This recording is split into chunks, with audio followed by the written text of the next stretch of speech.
My friends, can you game with an Nvidia GT 1030 graphics card? I'll try playing at 1080p and, if necessary, lower the resolution in order to get a more playable frame rate. So come along and join me on my journey of finding the somewhat best graphics settings for the games.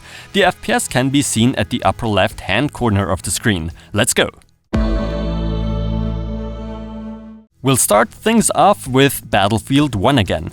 1080p, DX12 off and low. This leaves us with a frame rate of about 40 to 50. In Crysis 3, 1080p as well, no AA, everything else set to low, AF to 4x. And while not a super smooth experience, 40 to 45 FPS on average, sometimes even close to or in the 50s. As for Doom, 1080p again, no AA, motion blur low, OpenGL 4.5, and the overall quality set to low, 40 to 50 FPS is the result. Far Cry Primal, 1080p and low settings, about 35 frames per second. This is not very playable at all, so we need to lower the resolution a bit. I choose 1600 by 900, and as you can see, I'm now getting like 45 to 50 FPS, which certainly is an improvement.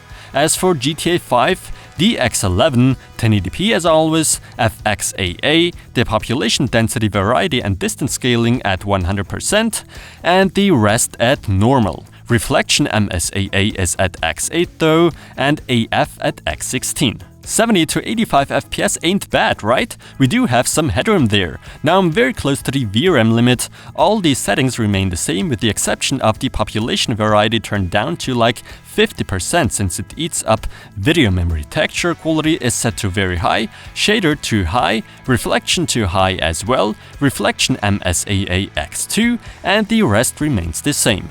This gets us a good-looking game at a solid 55 to 65 FPS. Not bad, right? In Rise of the Tomb Raider, things will get a bit more tricky.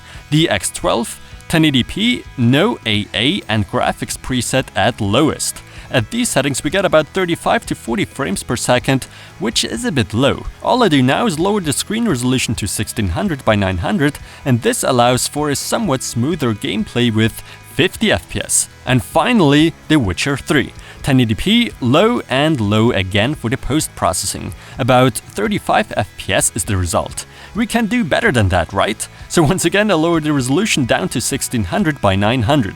I'm now getting like 45 to 50 frames per second, a very nice boost indeed. And this once again wraps this video up.